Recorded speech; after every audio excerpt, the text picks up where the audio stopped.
በሃይማኖት ጽናት ለተተከለ ሰው መታወቂያ ጽድቁ ፍሬ ትሩፋት ነው። ሰነፍ በእምነት ብቻ ብርቱም በምግባር እድናለሁ የሚል ከቶ ከሰው አይኖር። እምነትና ምግባር የተባበሩለት ልዑል ነው ክቡር በአገር ሰማያዊ።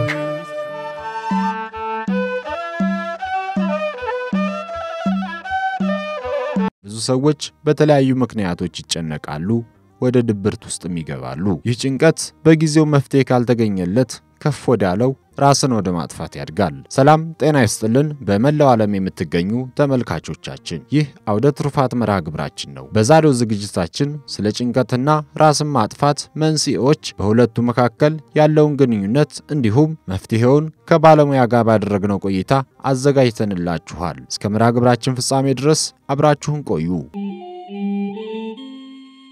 ጭንቀት ምንድነው? መገለጫዎቹስ ምንድናቸው? በተለይ ሳይንሱ ስለ ጭንቀት ምን ይላል ስንል የስነ ልቦና ባለሙያ የሆኑትን አቶ ጀጃው ክብሬን እንደሚከተለው አነጋግረናል። እንግዲህ አሁን ጭንቀት ስንል ብዙ ጊዜ ሰዎች አንደርስታንድ የሚያደርጉት ምንድነው ብለን ማውራት ይኖርብናል በመጀመሪያ። ምክንያቱም አብዛኛው ህብረተሰባችን ጭንቀትን የሚረዳበት መንገድ የአእምሮ ህመም ሙሉ ጭንቀት ነው ብለው ነው የሚያስቡት። ለዛ ነው ብዙ ሰዎች ሲመጡ ከባድ የሆነ የአእምሮ ህመም ተይዘው እንኳን ሲመጡ የአእምሮ ጭንቀት አለብኝ ነው የሚሉትና ከዛ አንፃር አንደርስታንድ ማድረግ አለበት ጭንቀትን ብዬ አስባለሁ። ስለዚህ ጭንቀት በመጀመሪያ ደረጃ ማንኛችንም ማሰብ የምንችል ሰዎች በዙሪያችን ያሉ ችግሮች ይኖራሉ፣ ስጋት ብለን የምናስባቸው ነገሮች ይኖራሉና ስለነሱ ጉዳዮች ስናስብ ፕላስ በዙሪያችን ያሉ ነገሮች ሲመጡ ያ ማለት ስጋት ብለን ኮንሲደር የምናደርጋቸው ነገሮች በዙሪያችን ስናያቸው ስንሰማቸው የሚሰማን የውጥረት ስሜት አለ። ያ የውጥረት ስሜት ነው ጭንቀት የሚባለው። እንዴት ነው የሚመጣው? እንግዲህ ከጭንቀቱን ለመራቅ ወይ ደግሞ ጭንቀቱን ተጋፍጠን ለማሸነፍ የምናደርገው ጥረት ይኖራልና ያንን ጥረቱን ለማድረግ አእምሮአችን የተለያዩ ሆርሞኖችን ያመነጫል ማለት ነውና በዛ ያ ሆርሞን የሚያመጣው የውጥረት ስሜት ነው ማለት ነው። ስለዚህ ጭንቀት እንግዲህ ሁሉም ጭንቀት የአእምሮ ህመም ነው የምንለው አይደለም። ጤናማ የሆነ የአእምሮ ጭንቀቶች ይኖራሉ። ያ ማለት አዎንታዊ የሆነ ፓወር ይሰጠናል። ምክንያቱም የተለያዩ ችግሮችን እንድንጋፈጣቸው እንድናልፋቸው ስለሚያደርገን ጭንቀት አስፈላጊ የሚሆንበት እንደው ጤናማ ብለን ብቻ ባናልፈው አስፈላጊም ጭምር ነው ማለት ነው። ነገር ግን አስፈላጊ ነው ብለን ሙሉ በሙሉ ጭንቀቶችን በአዎንታዊ መልኩ ደግሞ ኢንተርፕሬት ማድረግ የለብንም። ምክንያቱም ከፍ ወዳለ ደረጃ የመድረስ እድል ስለሚኖረው ማለት ነውና ስለዚህ ከፍ ያለ ደረጃ ስንል አሁን አንደኛ ጭንቀቱ እኛን ኮንትሮል ሲያደርግ እኛ ጭንቀቱን ኮንትሮል ማድረግ አንችል ስንል ያኔ ከፍተኛ ደረጃ ላይ ደርሷል እንላለን ማለት ነው። ሌሎች ኢንዲኬተሮች አሉ ማለት ከፍተኛ ደረጃ ላይ መድረሱን። ለምሳሌ ረዘም ላለ ጊዜ የሚቆይ ከሆነ እና ኢምፔርመንት የሚያመጣብን ከሆነ ለምሳሌ ስራ እንዳንሰራ ትምህርት እንዳንማር የሚያደርገን ከሆነ ከፍተኛ ደረጃ ላይ ደርሷል፣ ሕክምና ያስፈልገዋል ተብሎ ይታሰባል ማለት ነው።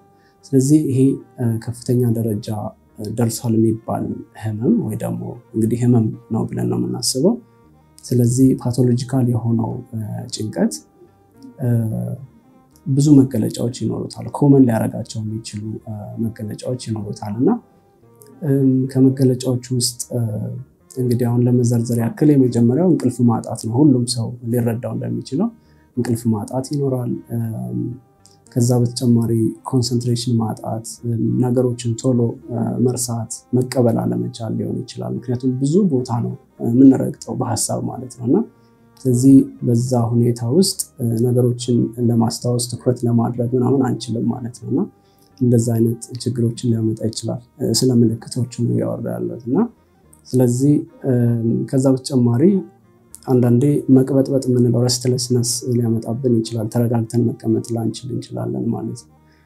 ሌላው ትከሻችን አካባቢ ወይ አንገታችን አካባቢ የውጥረት ስሜት ሊሰማን ይችላል። ጡንቻዎቻችን ሊጨናነቁ ይችላሉና እንደዚህ አይነት ነገሮች አሉ። ሌላ እየተባባሰ በሄደ ቁጥር የመንቀጥቀጥ ስሜት፣ ላብላብ ማለት፣ የልባችን ቶሎ ቶሎ መምታት፣ ትንፋሽ መቆራረጥ ምንላቸው ነገሮች ይመጣሉ።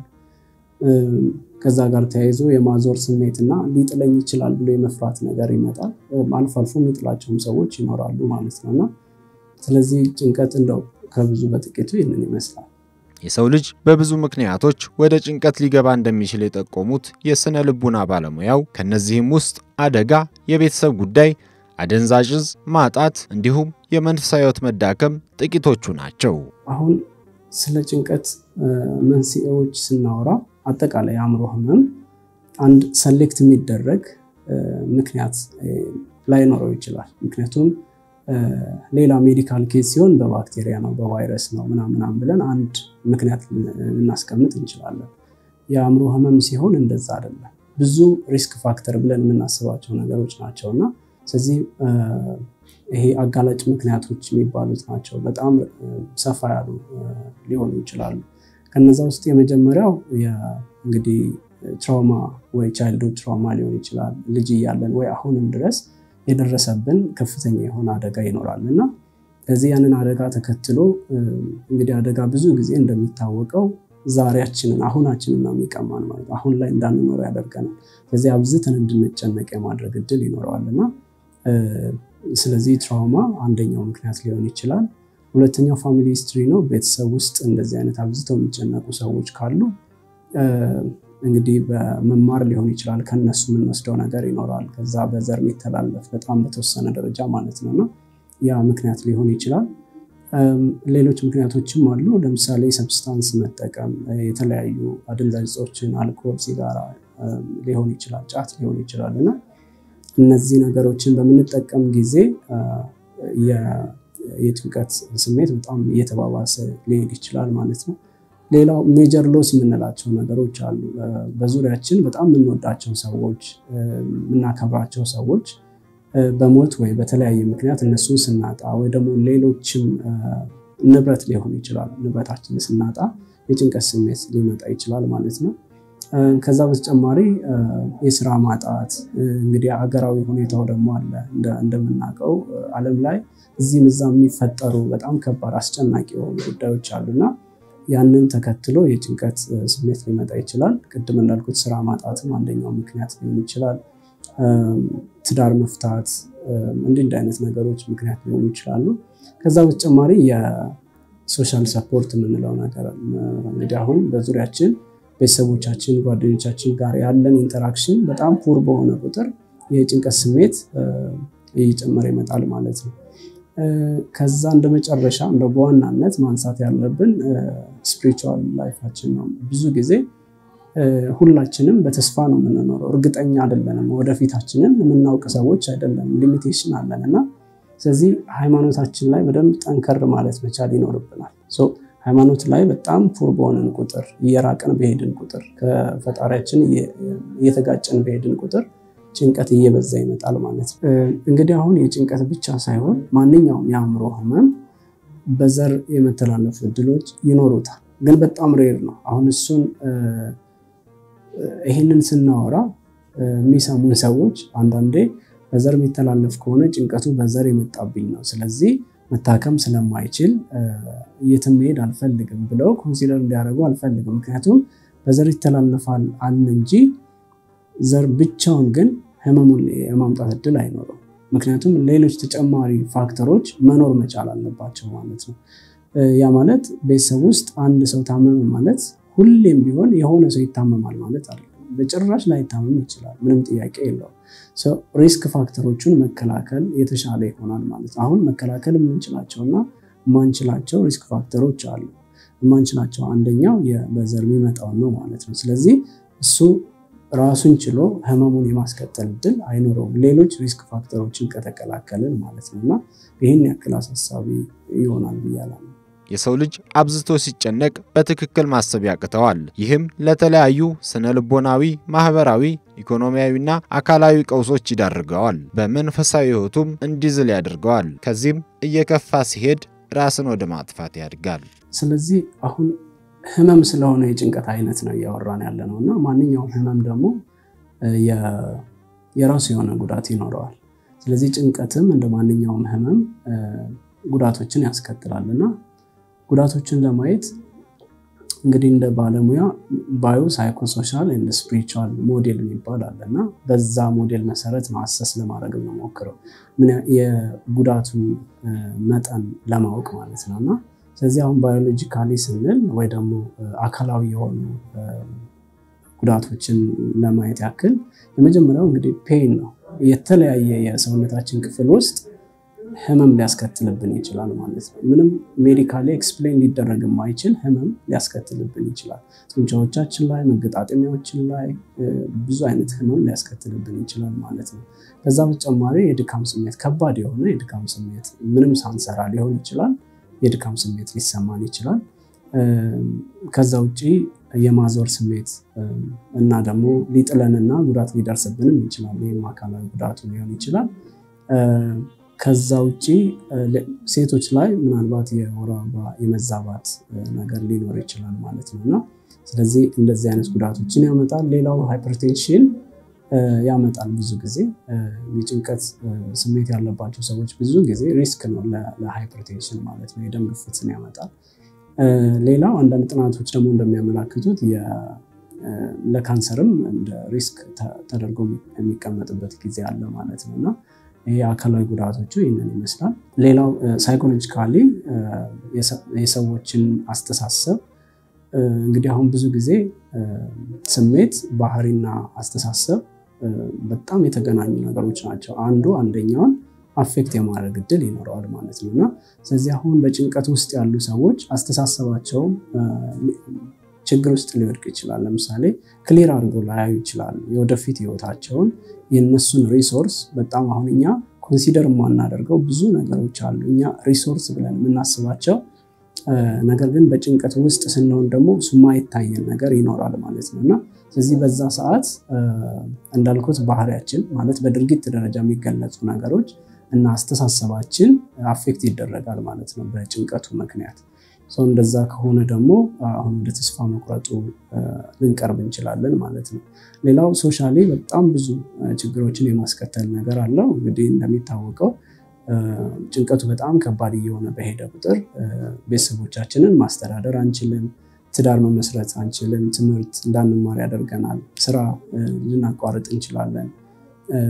በዚህ ሁሉ ሁኔታ ውስጥ ደግሞ ተስፋ አድርጎ ዛሬ ላይ ደስተኛ ሆኖ መኖር አይቻልም ማለት ነውና ስለዚህ ይህንን ያክል ጉዳት አለው። ሌላውና ዋነኛው ደግሞ አሁንም ቅድም እንዳልነው ከሃይማኖታችን በጣም ዲታች እንድንሆን በጣም እንድንርቅ ያደርገናል ማለት ነው። ስለዚህ አንድ ሰው ደግሞ ተስፋ ከሌለው ወደ ተስፋ መቁረጡ፣ ወደ ራስን ወደ መጉዳት ማሰብ፣ ሞትን መፈለግ ደረጃ ላይ መድረስ ነገር ይኖራል ማለት ነውና ጠቅለል ለማድረግ ያክል ይሄንን ያክል ጉዳት የማምጣት እድል ይኖራል ማለት ነው። ጭንቀትና ራስን ማጥፋት ምን ያገናኛቸዋል? ጭንቀት ሰዎች ራሳቸውን እንዲያጠፉ የሚጫወተው ሚና ምንድነው ስንል የስነ ልቦና ባለሙያውን እንደሚከተለው ጠይቀናል። እንግዲህ አሁን ራስን ስለማጥፋት ስናወራ አሁን እያወራን ያለነው ስለ ሞት ነው አይደለ? ሞት ደግሞ እንደሚታወቀው በጣም ብዙ ሰዎች የሚፈሩት ነገር ነው። እንኳን አይደለም ወጣቶች፣ ትልልቅ ሰዎች ከ80 90 በላይ ያሉ ሰዎች እንኳን የሚፈሩት ነገር ነው ሞት ማለት ነውና ነገር ግን እንደው ይሄን ያክል አስፈሪ ቢሆንም በጣም ብዙ ሰዎች ደግሞ ራሳቸውን እያጠፉ ነው የሚገኙት። እንደው በቅርቡ ጥናቶችን እያየው ነበርና በዓለም ደረጃ ወደ 1 ሚሊዮን የሚጠጉ ሰዎች ራሳቸውን ያጠፋሉ በአመት ማለት ነው። በኢትዮጵያም የተጠኑ ጥናቶች እስከ 8000 የሚሆኑ ሰዎች ራሳቸውን ያጠፋሉ ማለት ነውና ስለዚህ በጣም ብዙ ቁጥር ነው። እንዲህ ዝም ብሎ በቀላሉ የሚታለፍ ነገር አይደለም። ሁሉም ሰው ትኩረት ማድረግ ያለበት ነገር ነው። ስለዚህ ታዲያ ለምንድን ነው እነዚህ ሰዎች ራሳቸውን እያጠፉ ያሉት? በጣም መንፈራውን ነገር የደፈሩት ለምንድን ነው ብለን ስናስብ በጣም ብዙ ፋክተሮች ይኖራሉ። ማለት መዘርዘር ላያስፈልግ ይችላል። የመጀመሪያውና ዋናው ግን ጭንቀት ነው ብለን እናስባለን። እንግዲህ አሁን ስለ ራሳቸውን የሚያጠፉ ሰዎችን ለማጥፋት የሞከሩ ሰዎችን ተወስዶ የተጠና ጥናት አለና ከሞከሩ ሰዎች ውስጥ ወደ 70% የሚሆነው ጭንቀት አለባቸው። ስለዚህ እንግዲህ ኦልሞስት በጣም ብዙ ቁጥር ነው ይሄ 70% ማለት። ስለዚህ ከ1 ሚሊዮን ሰዎች ቢሞክሩ እዛ ውስጥ 700,000 ሰው የጭንቀት ህመም አለበት። ህመም ተብሎ የሚታሰበው እንደው ቀለል ያሉ የጭንቀት አይነቶች ሁሉም ሰዎች ላይ ሊኖር ይችላል። እሱ ኖርማል ነው ብለን አልፈናል። ግን ህመም ሊባል የሚችለው ግን እስከ 70% ሊሆን ይችላል ተብሎ የሚታሰበውና ቀላል ቁጥር አይደለም። አሁን ጥያቄው ምንድነው?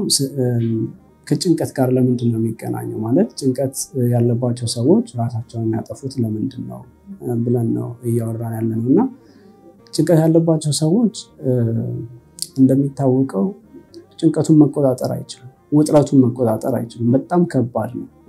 እንዲህ እንደምናስበው ወይ እኛ ኤክስፒሪየንስ እንዳደረግነው አይነት ጭንቀት አይደለም። ከዛ ከፍ ያለና እነሱን ኮንትሮል አድርጓቸው የሚያስቡትን የሚያደርጉትን ድርጊት ኮንትሮል ያደርጋቸዋል ማለት ነውና እንደዛ ከሆነ ደግሞ ህይወት እየኖሩ አይደለም። ለምንድነው የምኖረው ብሎ ሊያስቡ ይችላሉ። አቅመ ቢስ የሆኑ ነው የሚመስላቸው። ምክንያቱም የተለያዩ ችግሮች በዙሪያቸው አሉ። እነዛን ችግሮች መፍታት አይችሉም። ምክንያቱም ጭንቀቱ አለ። የሆነ ድርጊት እንዳያደርጉ ስለሚከለክላቸው አቅመ ቢስ የሆኑ ይሰማቸዋል። ከዛን የሚያግዛቸው ሰው የሌለ ይመስላቸዋልና በዛ ላይ ቅድም ጉዳቱ ላይ እንደዘረዘር ነው ከሃይማኖታቸው ጋር ያላቸው ግንኙነት በጣም ዝቅተኛ ሆኗል ማለት ነው። ስለዚህ ተስፋ የሚያደርጉት ነገር አይኖርም። ወደፊት ተስፋ የሚያደርጉት ነገር አይኖርም። ስለዚህ በዛን ጊዜ ሞትን የሚፈልግ ነገር ይኖራል ማለት ነው። ምክንያቱም የመጨረሻው ኦፕሽን ሆኖ የሚቀርብላቸው ለነሱ ራስን ማጥፋት ነው። ሌላ ምንም አይነት አማራጭ አይታያቸውም ማለት ነውና ስለዚህ በዛ ጊዜ ራሳቸውን ለማጥፋት ይገደዳሉ ማለት ነው። ይሄ ነው ግንኙነታቸው። ታሞ ከመማቀቅ አስቀድሞ መጠንቀቅ እንዲሉ አበው አንድ ሰው ወደ ጭንቀት ውስጥ እንዳይገባ መከላከል የሚቻልበት መንገዶች መኖራቸውን ልብ እንላለን። መከላከል የሚቻልባቸው ሁኔታዎች አሉ፣ ምንም ጥያቄ የለውም። እነሱን ለማየት በሁለት አይነት መልኩ ማየት እንችላለን። የመጀመሪያው ሰውየው ራሱ ምን ማድረግ አለበት? ምክንያቱም ግለሰቡ በራሱ መከላከል አለበትና እሱ የሚጠበቅበት የራሱ የሆነ ድርሻ አለው። ምን ማድረግ አለበት የሚለው ነው። ሁለተኛው ከሱ ውጭ ያሉ ሰዎች ስለሱ የሚመለከታቸው ሰዎች ይኖራሉና ስለዚህ እነሱስ ምን ማድረግ አለባቸው ብለን ነው የምናየው። ሰዎች ብዙ ጊዜ በተለይ አሁን ለምሳሌ ጭንቀት ውስጥ ከመግባታቸው በፊት ጥያቄ ይኖርባቸዋል። ያልተመለሱ ብዙ ጥያቄዎች ይኖራሉ። ስለዚህ እነሱን ጥያቄዎች የሚመልሱ አካላት ይኖራሉ። ለምሳሌ የሃይማኖት አባቶች ሊሆኑ ይችላሉ። ሃይማኖታቸውን በተመለከተ የሚያቀርቡትን ጥያቄ መመለስ ይኖርባቸዋል። የመንግስት አካላት ሊሆኑ ይችላሉ። እነሱም የራሳቸው የሆነ ድርሻ ይኖራቸዋል። ምንም ጥያቄ የለውም። በዙሪያቸው ያሉ ሰዎች ደግሞ ቤተሰብ፣ ጓደኛ የምንላቸው ይመለከተናል ብለው የሚያስቡ ሰዎች በአካባቢያቸው ያሉ ሰዎችን መከታተል ይኖርባቸዋል። ስሜታቸውን ለማጥናት መሞከር ይኖርባቸዋል። ምክንያቱም ማንኛውም ወደ ጭንቀት የሚገባ ሰው ከመግባቱ በፊት የሚናገራቸው ነገሮች አሉ። ራሱን ከማጥፋቱ በፊት አንድ ሰው የሚናገራቸው ነገሮች፣ የሚያሳያቸው ባህሪያቶች ይኖራሉ። እንደሚታወቀው ስሜትንና አስተሳሰብን ማወቅ ሊከብደን ይችላል የሰዎችን። ግን የሚናገረውን ነገር ምንም ጥያቄ የለውም ከሚናገረውና ከሚያደርገው ድርጊት ተነስተን ሰዎችን ለማወቅ እንሞክራለን ማለት ነውና ስለዚህ በዙሪያችን ያሉ ሰዎችን በአጠቃላይ መከታተል ይኖርብናል ማለት። በተለይ እንደዚህ አይነት ሪስክ ናቸው ብለን የምናስባቸው ሰዎች ይኖራሉና እነሱን መከታተል ይኖርብናል። ከዛ ውጪ ግን ግለሰቡ በራሱ ምን ማድረግ አለበት? እንግዲህ አሁን ቀደም ሪስክ ፋክተር ብለን የዘረዘርናቸው ነገሮች አሉና እነሱን መከላከል ሊጠበቅበት ይችላል ማለት ነው። ይሄ ግዴታው ነው የሚሆነው። ያ ማለት ለምሳሌ ከጓደኞቹ ከቤተሰቦቹ ጋር ያለውን ግንኙነት ማጠናከር ይኖርበታል። ሌሎች ከስፒሪቹዋል ላይፉ ጋር የተገናኙ ነገሮችን በተቻለ መጠን ለማጠናከር መሞከር ይኖርበታል። ሌላው ወደ ሰብስታንስ ላለመግባት ሙከራ ማድረግ ይኖርበታል። መገባት የለበትም ምክንያቱም መግባት በሪስክ ፋክተር ብለን ስለወሰድን ማለት ነውና እንደዚህ አይነት ነገሮችን ማድረግ አለበት። ከዛ ውጪ ግን ሰዎች ጋር ማማከር እዚህ ጋር ጥንቃቄ ማድረግ አለብን። ሰዎች ጋር በመናማከር ጊዜ አንዳንድ ሰዎች ኢንፎርሜሽን ኦቨርሎድ ይባላልና በየታክሲው በየመንገዱ የሚያገኛቸውን ሰዎች ይጠይቃሉ፣ ይናገራሉ ስለ ስሜታቸው ምናምንና አስፈላጊ ላይሆን ይችላል። የሚመለከታቸው ሰዎች ባለሙያዎች፣ ቤተሰቦች፣ የቅርብ ሰዎች ሊኖሩ ይችላሉና የሃይማኖት አባቶች ሊኖሩ ይችላሉ። ከነሱ ጋር ዲስከስ ማድረግ ይኖርብናል ማለት ነው። የተሰማን ነገር ገና ጭንቀቱ ወደ ከፍተኛ ደረጃ ላይ ከመድረሱ በፊት ማድረግ ያለብን ነገሮች ናቸው እነዚህ ማለት ነው። ከላይ በጠቀስናቸው ገፊ ምክንያቶች ሰዎች ወደ ጭንቀት ውስጥ ቢገቡስ ወደ ከፋ ችግር በተለይም ጭንቀቱ ራስን ወደ ማጥፋት ሳይሸጋገር ሊወሰዱ የሚገባቸው የመፍትሄ ሐሳቦችን እንደሚከተለው እንመለከታለን። እንግዲህ መቼስ አሁን ጭንቀት ማይቀር ነገር ነው ማለት ቅድም ኖርማል ጭንቀት ማንኛውም የሚያስብ ሰው ላይ ሊመጣ የሚችል ነገር ነው ብለናል። ከዛ ደግሞ ከፍ እያለ በሄደ ቁጥር ህመም የመሆን እድል ይኖረዋል ብለናል። ስለዚህ ሁላችንም ምንም አይነት የወሰድነው ክትባት የለንም አይደል? ስለዚህ ጭንቀት የመምጣት እድሉ ከፍተኛ ነው። ከገባን በኋላ ግን ጭንቀት ውስጥ ከገባን በኋላ ምን ማድረግ አለብን ነውና የመጀመሪያው አሁን እንግዲህ በራሳችን ማድረግ ያለብን ነገር አለ። ለምሳሌ ሲምፕል ፊዚካል ኤክሰርሳይዝ ልናደርግ እንችላለን በቀላሉ ማለት ነው።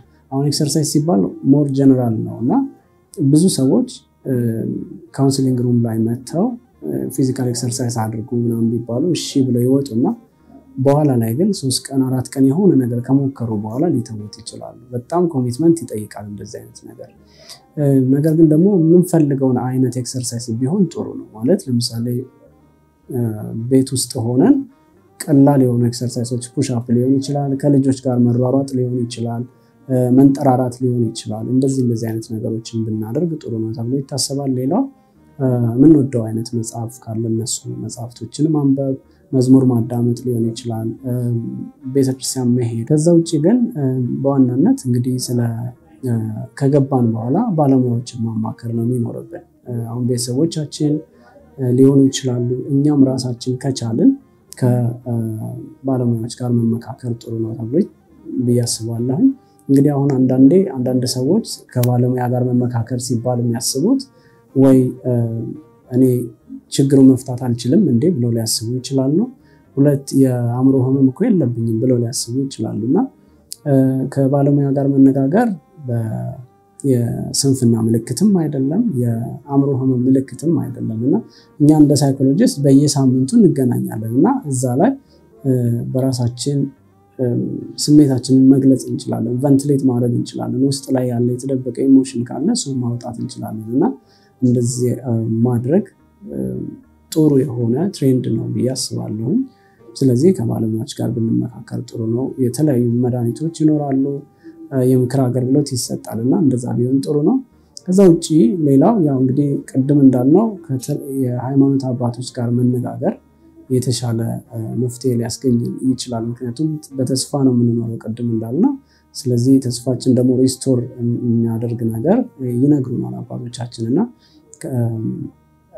ስለዚህ ከሃይማኖት አባቶች ጋር መነጋገር የተሻለ ይሆናል ማለት ነው። አንዳንድ ጊዜ የማይመከሩ የመፍትሄ ሐሳቦችን ሰዎች ከጭንቀት ለመውጣት ሲሉ ይጠቀማሉ። ለምሳሌም ያህል አብዝቶ መጠጣት፣ በአደንዛዥ እጽ ውስጥ ራስን መደበቅ የሚጠቀሱት ሲሆኑ ነገር ግን እነኚህ የተሳሳቱ የመፍትሄ መንገዶች ነገሩን ከድጡ ወደ ማጡ የሚከቱ ናቸውና እንደማይመከሩ ተገልጿል።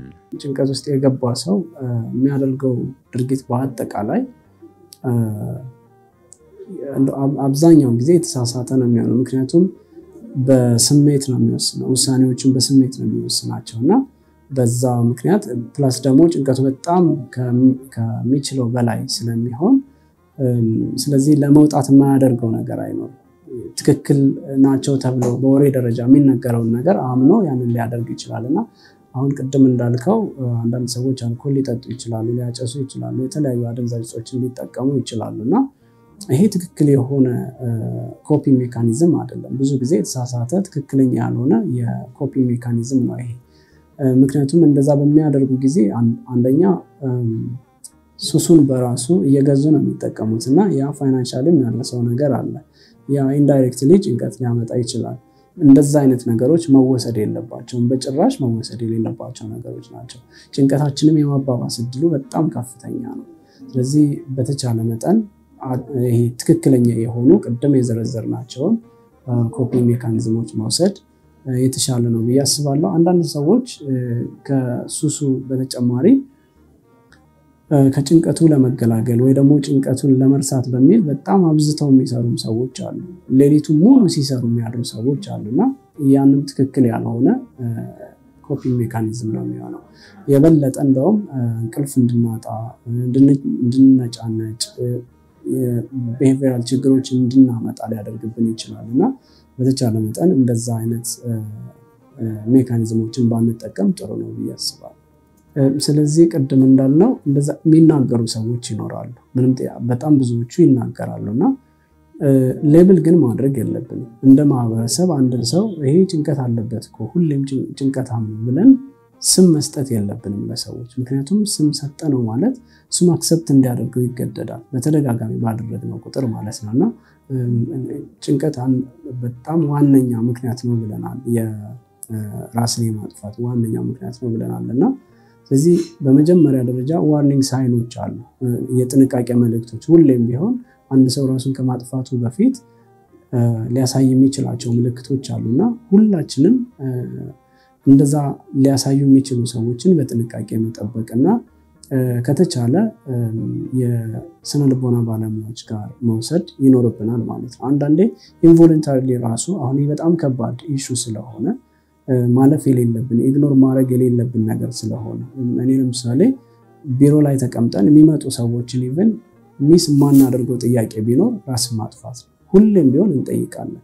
በየሳምንቱ ቢመጡ በየሳምንቱ እንደዚህ አይነት ጥያቄዎች ሊጠየቁ ይችላሉ።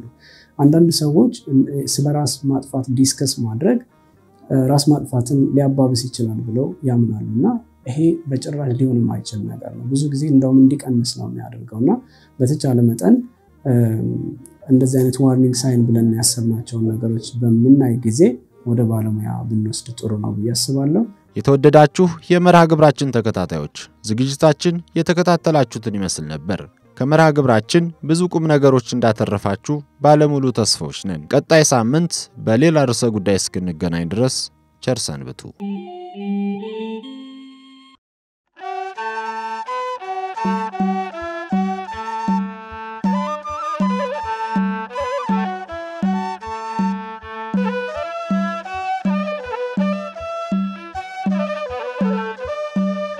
በሃይማኖት ጽናት ለተተከለ ሰው መታወቂያ ጽድቁ ፍሬ ትሩፋት ነው።